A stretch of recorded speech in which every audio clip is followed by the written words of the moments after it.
Hey guys, in one gal, ever seen here. Today, we've got a rundown on my thoughts on the warrior. Let's break it down into categories. New melee mechanics, weapon specialization, two-handed shield, stun mechanics on bosses, Giant's Blood Keystone, skill gems, endgame clear and tankiness, build ideas and suggestions.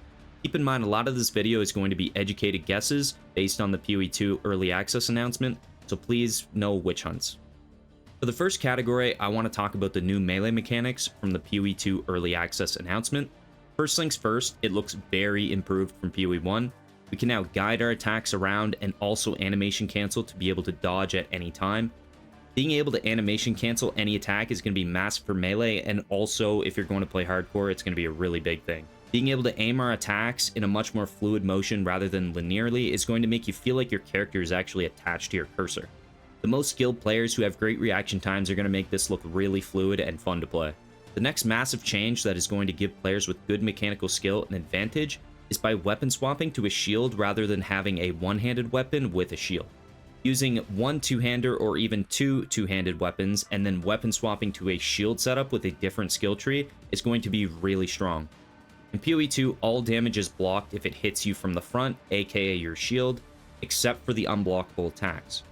Being able to swap freely to either setup is going to be criminally good. It will probably be annoying, but really broken. Now, in PoE2, from what I've gathered, it seems that there is a stun threshold bar similar to our own when we are blocking on bosses. What it seems like is that when this meter is filled, the boss will become vulnerable and staggered for a short duration. This is where we're going to get our damage window, and I hope that when the meter is full, it counts as a stun.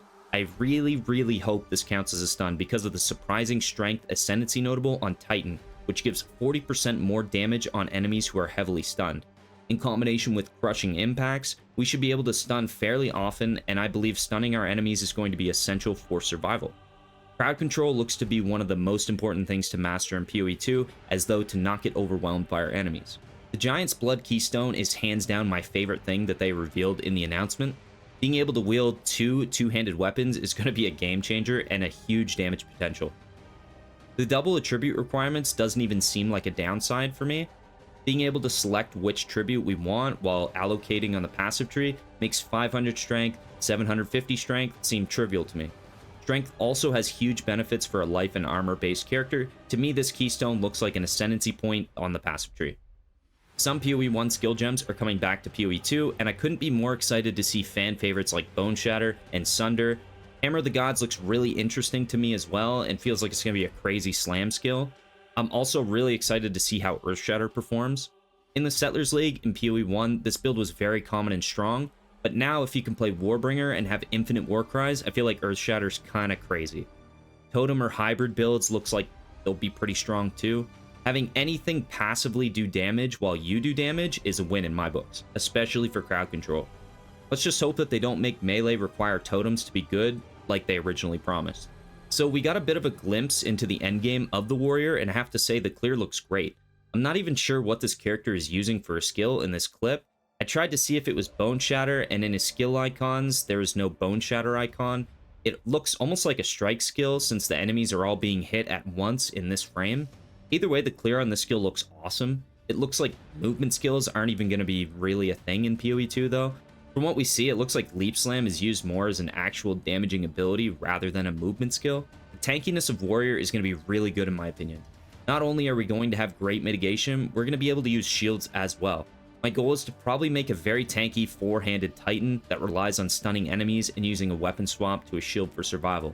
I also just think this build's going to be crazy for bosses if my previous theory about stunning on bosses is true.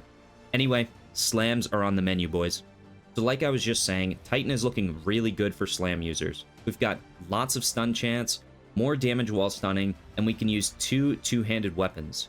The damage potential looks great. I'm planning to use either Sunder or Earth Shatter to begin with unless I see that one of the new skills are way better. Although in PoE2, it looks like we'll be using many different skills anyway and not just one. As I stated before, crowd control is going to be a huge survivability boost, so stunning your enemies is a huge advantage. I'm also really looking forward to the Warbringer. One major change in comparison to PoE1 is that we will have infinite war cries and they will have no cooldown. Now, to assume that they will bring back something like the effects of double damage from Intimidating Cry, This is looking really strong to always deal double damage with your attacks. The piano playstyle doesn't look great to me though, but using 1 or 2 war cries infinitely could be strong enough.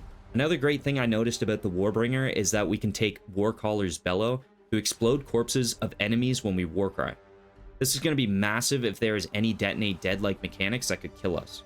It's also going to be pretty good for your clear, as well as corpse removal. But that's about everything I wanted to talk about, guys. Let the hype begin. I'm ready to bonk the hell out of these bosses. Melee is looking really fun. Other builds I want to try, though, are something to do with, like, Monk and Freeze, since crowd control is likely going to be integral to the game, and maybe trying out the Witch to play Infernalist, because I love using fire skills. Another option that looks crazy is the Sorcerer and making a pure Shock build. Shock doubles as both crowd control and damage multiplier, so I expect this to be very strong. If you guys are looking for more PoE2 content, maybe consider subscribing to the channel. It really helps me out, and I'm going to be posting a lot of PoE2 content. I'm teaming up with Mobalytics to be doing a lot of written guides, but as well as my YouTube guides. Be doing lots of build guides on PoE2, so be on the lookout for those. If you guys want to come check me out live, I'll leave my Twitch in the description, and let the fun begin. PoE2 is going to be massive. Cheers.